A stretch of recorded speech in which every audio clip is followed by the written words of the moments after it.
For several years I've been very interested in Zimbabwe, because Robert Mugabe is pretty much the only African leader trying to totally dislodge white power in Africa. A little history lesson on Zimbabwe. White supremacy came to Zimbabwe starting with the genocidal lunatic Cecil Rhodes. The country was then renamed Rhodesia. As usual, white power attempting to erase a people by trying to rename them, since names link us to a specific time, place, and culture. About the only thing that remains of Cecil Rhodes today is the so-called Rhodes Scholarship. Many presidents and so-called white liberals have gotten it and are proud of it. The Zimbabwean people did to Cecil Rhodes what all Africans do. They fought him until they won. But, as so often happened, after the Europeans lost power, they may have lost the war, but they won the peace. In Uganda, the British installed Idi Amin to be their puppet and protect their interest, which he did, until he eventually became more willful than they were willing to allow. He tossed out the Asians and denounced the whites. They've claimed, with hardly any evidence, that he murdered thousands, hundreds of thousands, possibly millions. Of course, not a single word of this is true, but it's been repeated so often that people have bought into it. In Kenya, the Brits had no problem letting their hand-picked puppet, Daniel Moi, run things for over 20 years, and when the people eventually barred him from running again, he passed the torch, or rather the knife, to yet another white stooge, Mwai Kibaki. I don't think I have to tell you that South Africa's first black president was himself hand-picked by the very whites whom his so-called Truth Commission has arbitrarily decided to exempt from any and all prosecutions.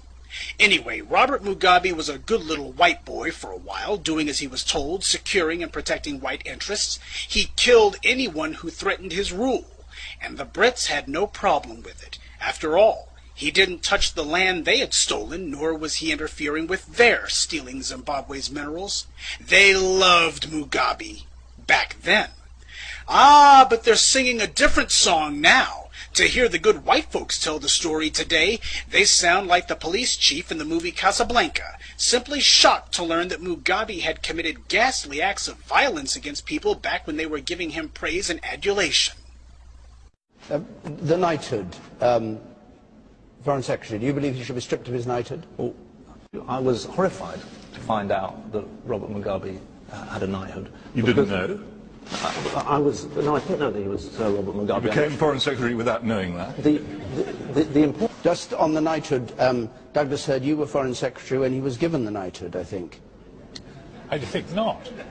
You were in the government when he was given the knighthood. 94? What were you in 94? I was Foreign Secretary. That was when he was given his knighthood. But not by the.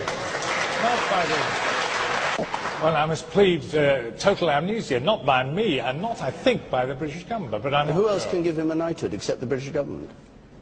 I simply do not know the answer to that. But what I was going to raise was that he was known when he got that knighthood, whoever gave it to him, the British government or I can't think of any other government that could give it to him. It was known already by then that he had massacred 20,000 people in Matabeleland with North Korean trained armies in the 80s. Why was he ever given a knighthood? He hosted a Commonwealth conference, and conceivably it might have been in recognition of that.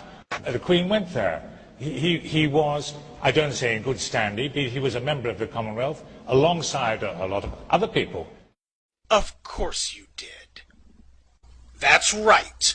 Robert Mugabe is actually Sir Robert Mugabe, a knight of the British Empire. So, if Mugabe was a loyal wannabe white boy, what changed? Under immense pressure from the African people, he eventually became dissatisfied with being the whites' lackey and decided to start taking back his people's land. This is where the British and the Americans declared war on him. The main cheerleaders against Mugabe has been the BBC, the British news outlet through whom the world has gotten its news about Zimbabwe for the last 30 years. They've accused him of everything but the Jewish Holocaust. Until Mugabe started reclaiming the land, that same BBC wrote nothing but glowing reports about him for over 25 years. But the instant he started taking back the land, they've had nothing but scorn. In order to make it clear how evil Mugabe is, the white media decided to manufacture a hero in their little drama. They chose the MDC, the so-called Movement for Democratic Change. The MDC was started in the late 1990s, back when Mugabe was still carrying water for the whites. The MDC didn't want whites out of power. They just wanted the money the whites had been giving to Mugabe to be given to them instead. The whites at first ignored the MDC, and the MDC couldn't get their candidates elected dog catcher. They had no money and no media support. But when Mugabe started reclaiming the land for his people, all of a sudden the whites started pumping cash into the MDC like crazy. The BBC decided these guys would be presented to the world as heroes fighting against an evil dictator. Of course, they never tell anyone that the only thing the MDC is fighting for is for whites to keep the land they've stolen. No economic policy, no agricultural policy, no educational policies.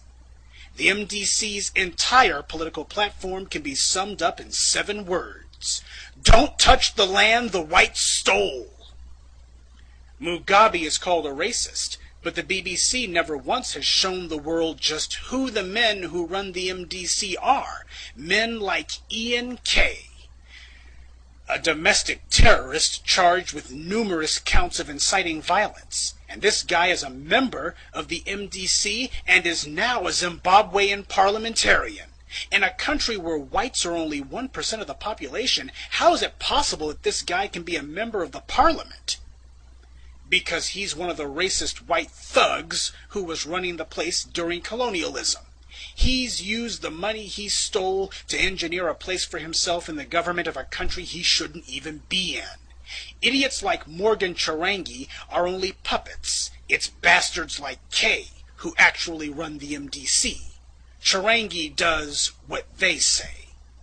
But back to the whites' PR war against Mugabe last year. Realizing they couldn't pull in Iraq and gin up a quickie excuse to invade, because everyone would recognize it as recolonization, the whites in London decided to take out sanctions instead. And when that didn't work, they asked the U.S. to do the same. The president at that time, W., gladly obliged.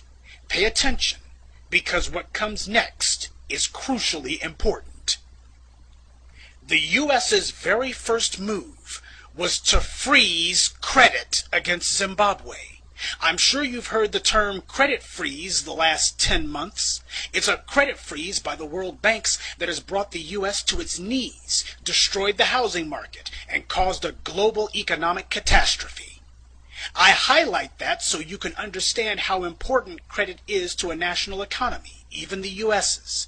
The U.S. still has working farms, working factories, and a service sector, but credit alone has caused nearly 10% unemployment in only a few months.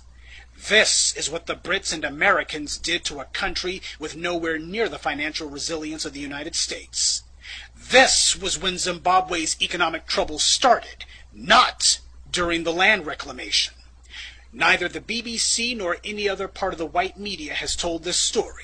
But you're about to hear it now. They instead talk about Zimbabwe's economic woes, and they always talk about the whites being forced off the land they stole. Check it out for yourself. Whenever Zimbabwe is mentioned, without exception, the article or news broadcast will talk about supersonic inflation and then immediately talk about the poor, downtrodden whites who the mean old Mugabe is pushing off the land. This is done in order to create a false association in your mind between Zimbabwe's economic problems and whites being evicted from the land they stole. Even though Zimbabwe's problems are not at all related to the land reclamation program, rather the freezing of credit, financial assistance, and assets carried out by the U.S. on the behalf of Britain. They also keep talking about the farms. Like the whites are just Farmer Joe working to feed the Africans. Let's get one thing straight. The Africans were no better off food-wise before Mugabe started taking the land back. The main people who benefited from the white so-called farmers in Zimbabwe were the whites in South Africa. The Africans have never had full bellies off of whites owning the farmland. But that's the way propaganda works. They want you to think that reclaiming the land has caused massive starvation, when it hasn't. The sanctions have hurt Zimbabwe, not land reclamation. And the BBC is not a neutral observer in all this. They are a zealous advocate for the whites. As far as the BBC is concerned, hey, we stole that land fair and square. Now, how is it that they can get away with these lies? Because we, as black people, do not ask about it. This is why the white media will do interviews with the bootlicks in the MDC, but nobody thinks it strange that not one member of Mugabe's government has been interviewed. In fact, W took out sanctions against Mugabe more strident than anything he ever did against Iran or Iraq. Neither Mugabe nor any member of his government or anyone seeking to advocate on their behalf financially can enter the U.S. Think about that. Ahmadinejad went to Columbia University and gave a lecture, even though he took Americans hostage in the 1970s. Say, isn't he supposed to be on the no-fly list? The U.S. has removed sanctions against Libya and normalized relations with that country, even though Gaddafi was responsible for the deaths of Americans, the destruction of U.S. airplanes, and numerous acts of terror against the U.S., for which he has neither been punished nor so much as apologized. But Robert Mugabe, who has not committed an act of terror against the U.S., not supported anyone who has not even spoken in defense of anyone who has committed terror against the U.S., has sanctions put on him. So why is he on a terror watch list? Why can't he enter the United States? When Mugabe won the last election, the whites realized he was going to finally go ahead and toss them all out. That's why we saw the fake outrage from them last year. They tried to go to the African Union, figuring that because they had created the African Union and had most of its members on strings, that it would be a simple matter to get the poor Africans to denounce Mugabe. And after that, they would get the Africans to authorize the Brits to send in the Marines. Of course, it didn't happen that way. The AU rejected what was an obvious attempt at recolonization. So, the whites went running to the UN instead, figuring they would get their way there. But Mugabe had already shored up his political support on the UN through the alliances he built with China, who, as a permanent member of the UN Security Council, has veto power. And Russia also joined China in vetoing the Brits' plan to move forward with military action against Mugabe. The whites howled and screamed about it. How corrupt the UN is, because one vote is all it takes to derail the whites' well-laid plans. But those same whites have no problem when the U.S. is the only Security Council member to vote against condemning Israel for its violence against the Palestinians, or when the U.S. votes against a resolution condemning racism. Zimbabwe is a small, poor, weak country. But even so, Mugabe has outfought and outthought the Euro clowns every step of the way. It just goes to show, anyone who says you can't beat the whites at their own game never tried.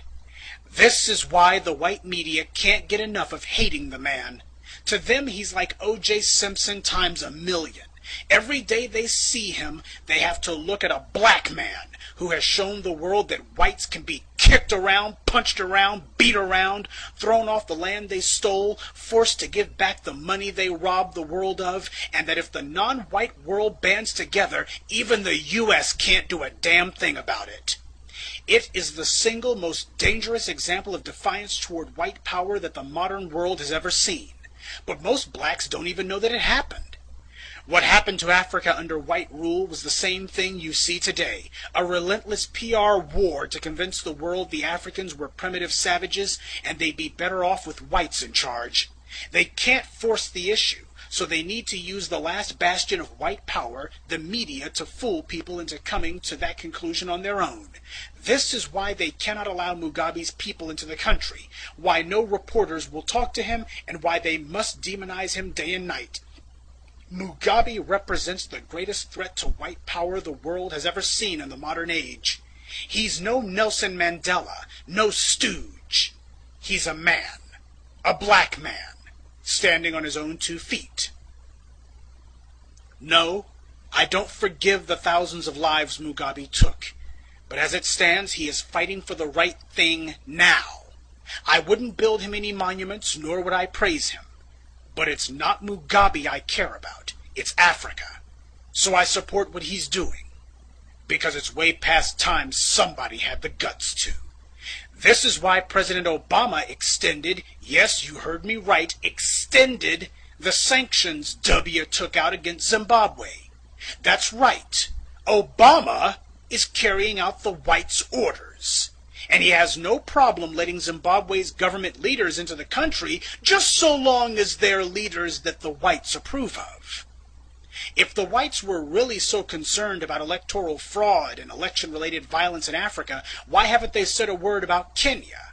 Because at the same time we saw whites working themselves into a lather because some white troublemakers said their votes didn't get counted, in Nairobi, the British-backed dictator was busy killing over 1,000 of his fellow Kenyans and displacing tens of thousands more. Just so you know, even the most outrageous death tolls Mugabe has been accused of in 2008 only came to 130 at most. And that's from the opposition party, who I'm sure had no incentive to lie.